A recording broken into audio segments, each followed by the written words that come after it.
मैंने ढूंढा बहुत वो जहां ना मिला, मेरे वतन जैसी न जमी मिली ना कोई आसमां मिला।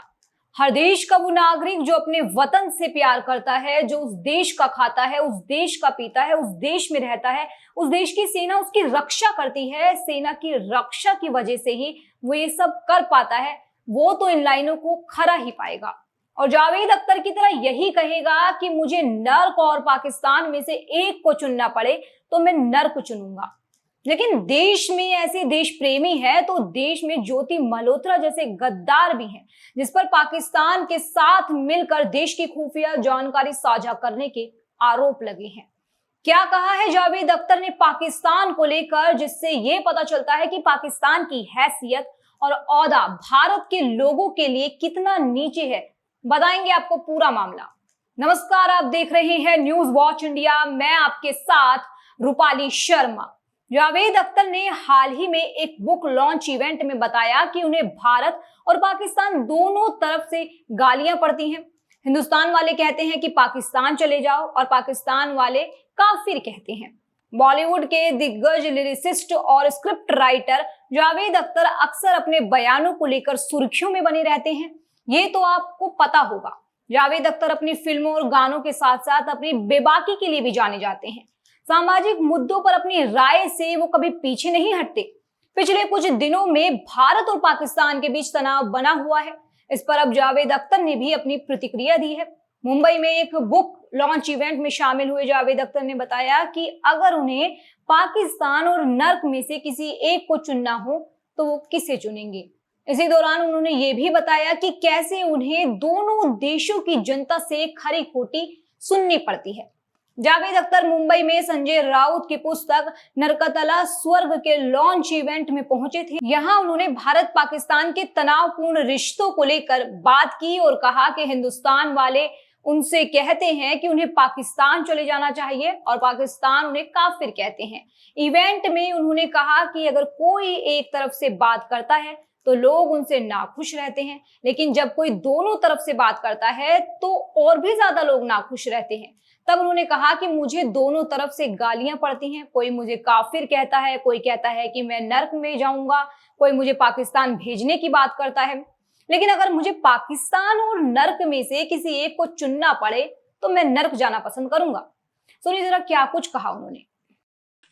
तो ये कहते हैं कि तू तो काफिर है और जहन्नुम में जाएगा। वो कहते हैं जिहादी पाकिस्तान चला जा।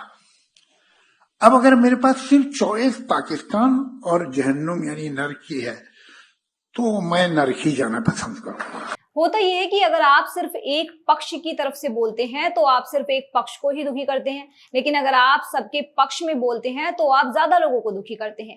उन्होंने कहा कि मैं आपको अपना एक्स, ट्विटर और व्हाट्सएप दिखा सकता हूं जिसमें दोनों तरफ से मुझे गालियां दी जाती हैं। बहुत से लोग मेरी सराहना भी करते हैं, मेरी तारीफें करते हैं और मेरा हौसला बनाए रखने में मदद करते हैं। लेकिन ये भी सच है कि दोनों तरफ के कट्टरपंथी मुझे गालियां देते हैं।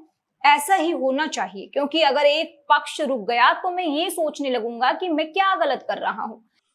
तो नतीजा क्या होता है कि अगर आप एक तरफ से बात कर रहे हैं तो एक ही लोगों को नाखुश करेंगे, लेकिन अगर हर तरफ से बात कर रहे हैं तो बहुत ज्यादा लोगों को नाखुश करते हैं।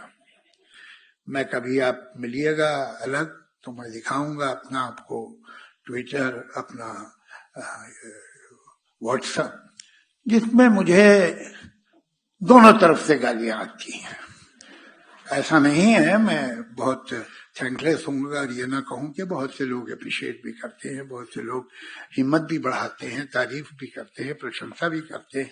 लेकिन ये भी सच है कि मुझे इधर से भी जो एक्सट्रीमिस्ट गाली देता है और उधर का एक्सट्रीमिस्ट भी गाली देता है। यही सही है। अगर इनमें से एक ने गाली देना बंद कर दी तो मुझे परेशानी हो जाएगी कि मैं क्या गड़बड़ कर रहा हूं। जावेद अख्तर ने बुक विमोचन के दौरान आलोचनाओं के लिए तैयार रहना चाहिए कहते हुए अपने ट्रोलर्स को जवाब दिया। साथ ही भारत पाकिस्तान विवाद के बीच अपने रुख को साफ किया।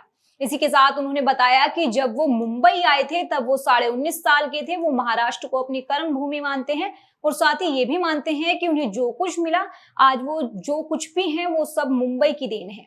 बता दें, जावेद अख्तर अक्सर राजनीति और सामाजिक मुद्दों पर खुलकर अपनी राय रखते हैं, जिसे लेकर कई बार वो आलोचनाओं में घिर जाते हैं। लेकिन उनका कहना है कि वो इन आलोचनाओं के लिए तैयार रहते हैं। अब उनके जवाब से ये तो साफ पता चलता है कि पाकिस्तान जैसे आतंकिस्तान देश के लिए भारत के लोगों में और खासकर मुस्लिम लोगों में भी उसका क्या ओहदा है, कितना नीचे है। लोग नर्क को भी पाकिस्तान से अच्छा ही समझ रहे हैं। अब आप पाकिस्तान के असल में मायने क्या है भारत के लिए आप लगा सकते हैं, लेकिन ऐसा नहीं है कि देश में गद्दार नहीं है। हजार की यूट्यूबर ज्योति मल्होत्रा का नाम तो आपने हाल के 2 दिनों के भीतर खूब सुना होगा, जिसे पाकिस्तान के लिए जासूसी की जाने के आरोप में गिरफ्तार किया गया है। आरोप है कि वो पाकिस्तान के कई उच्च अधिकारियों के संपर्क में थी और भारत की गुप्त सूचनाओं को पाकिस्तान तक पहुंचाती थी। इस खुलासे से ज्योति मल्होत्रा का परिवार भी परेशान है और उस पर लगे आरोपों को सिरे से नकार रहा है। लेकिन इसके यूट्यूब चैनल ट्रैवल विद जो पर पाकिस्तान प्रेम देखकर बड़ा दुख होता है, ये सोचकर कि देश के गद्दारों ने जो कहा था कि कितने अफजल मारोगे हर घर से अफजल निकलेगा, वो सच में देखने को मिल रहा है। इस देश का खाकर ये इस देश से ही गद्दारी करते हैं। कन्हैया कुमार जैसे लोग जो आज पार्टियों का शैपा कर बैठे हैं, किसी समय पर ये कहते थे कि अफजल हम शर्मिंदा हैं, तेरे कातिल जिंदा हैं। ये वही आतंकी अफजल गुरु था जिसने भारतीय संसद पर हमला किया था। पता है, जब तक ऐसे दुश्मन जो भारत में ही छिपे बैठे हैं इनका सफाया नहीं होता तब तक कुछ नहीं हो सकता। बहरहाल खबर में इतना ही। खबर अच्छी लगी हो तो कमेंट सेक्शन में अपनी राय जरूर दें। देश और दुनिया की तमाम खबरों के लिए लगातार देखते रहिए न्यूज वॉच इंडिया। मेरा नाम रूपाली शर्मा है। शुक्रिया।